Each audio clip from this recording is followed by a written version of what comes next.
12 months ago, even the idea of debating Scott Sinclair's inclusion in an Old Firm game would have seemed faintly preposterous. His dynamic debut season at Celtic, garlanded with Player of the Year accolades, was underpinned by repeated destructions of their cross-city rivals. A goalscorer in 4 of the 5 victories over Rangers, Sinclair did as much as anyone to highlight the supremacy of Brendan Rodgers' side. There is a different perception this time around.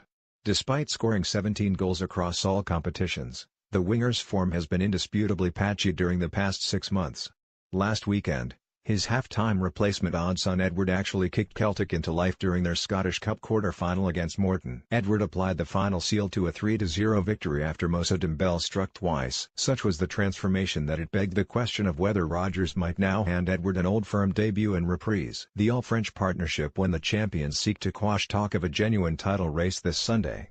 Andy Walker thinks not. He believes the magnitude of the Ibrox encounter, surely the most unpredictable and fascinating matchup for several years, will prompt a reliance on those who have delivered on derby days in the past.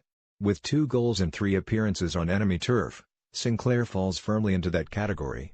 "I think Celtic will revert to type, to what has served them well at Ibrox," said former Celtic striker Walker, who will cover Sunday's match for Sky Sports. "I think they will play with a back 4 and with Sinclair as one of the 3 attacking players behind Dembele." Sinclair hasn't been great this season. His numbers are still impressive, but he is nowhere near the sparkling player we saw last season. Even so, he has done well at Ibrox and he still has great ability. The manager will probably trust him to come up with a performance in such an important game. Sinclair will likely be going up against James Tavernier, who I think has arguably been Rangers' most effective player this season. He has been terrific. That will make it a real test, but I think this is an environment where Sinclair has to show he is worthy. He must be one of the best paid players at the club. There's no doubt his level of performance has fallen away. But he's got to be fired up to go to Ibrox. He's got to be fired up to hear how confident Rangers are. I don't think Brendan Rodgers will go with 2 strikers. It is obviously an option at some point, but I think he'll go with the formula that has worked so well at Ibrox. Either Marvin Kemper or Jack Hendry could be in line to make their derby bow at the back, with Celtic's defensive options limited by the suspension to Mikael Lustig.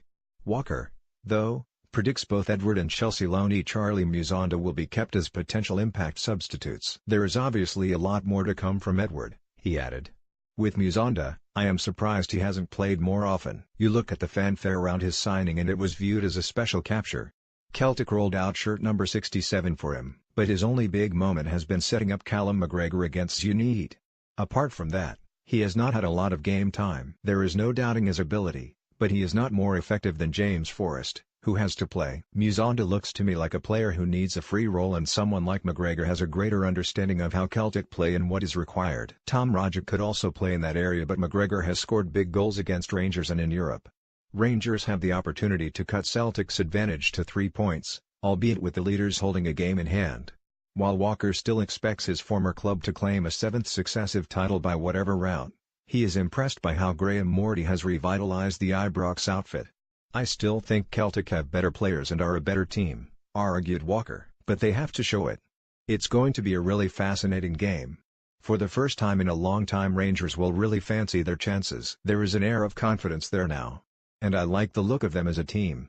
They are more consistent and scoring more goals. Jamie Murphy is an excellent player, and there are threats from Josh Windass, Alfredo Morelos, and Daniel Candíaz, whose work rate is terrific.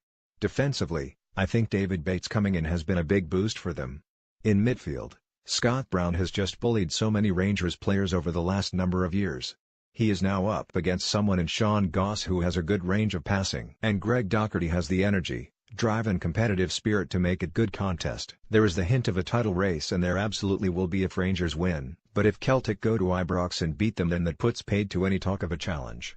If I had to hang my hat on something, I still think Celtic have enough experience, ability and big game players. Saying that, I wouldn't be surprised if Rangers took all 3 points. And I would have been astonished by that outcome in the previous games. Andy Walker will be co-commentator beside Ian Crocker for Sky Sports coverage of Sunday's noon kickoff at Ibrox. The match will be screened live on Sky Sports Football, with the build-up beginning at 11:30 a.m.